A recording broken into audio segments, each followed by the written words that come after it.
Hello friends, આજે આપણે chapter number 4 નાણાકીય પત્રકોનું વિશ્લેષણ અને ચેપ્ટર નંબર 5 હિસાબી ગુણોત્તર અને વિશ્લેષણના થોડાક આઈએમપી પોઈન્ટ જોઈશું. સૌપ્રથમ તો આઈએમપી સમ્સ. તો ચેપ્ટર નંબર 4 હિસાબી પત્રકોનું વિશ્લેષણ માટે આ મુજબના સમ્સ આઈએમપી છે. તેમજ આપણે ઘણી બધી બાબતો યાદ રાખવી જોઈએ, જેમ કે તુલનાત્મક પત્રકમાં. તો તુલનાત્મક પત્રકમાં નફા નુકસાનની અને પાકા સરવૈયાની બધી બાબતોની સરખામણી આગલા વર્ષ સાથે કરવામાં આવે છે, એટલે કે આગલા વર્ષની બાબતો સાથે સરખામણી કરવામાં આવે છે અને ત્યારબાદ તેની ટકાવારી શોધવામાં આવે છે.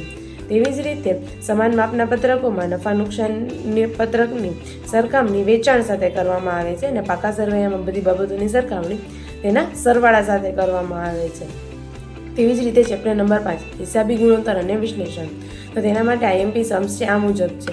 તેમજ આપણે ઘણા બધા સૂત્રો યાદ રાખી લેવા જોઈએ તેના માટે, જેમ કે કાચા નફાનો ગુણોત્તર, ચોખ્ખા નફાનો ગુણોત્તર, કામગીરી ગુણોત્તર, કામગીરી નફાનો ગુણોત્તર, પ્રવાહિતતાનો ગુણોત્તર, વ્યાજ આવરણનો ગુણોત્તર, દેવા ઇક્વિટી ગુણોત્તર, દેવાદારનો ઉથલો, લેણદારનો ઉથલો, ચાલુ ગુણોત્તર વગેરે જેવા સૂત્ર આપણે એકવાર યાદ રાખી લેવા જોઈએ.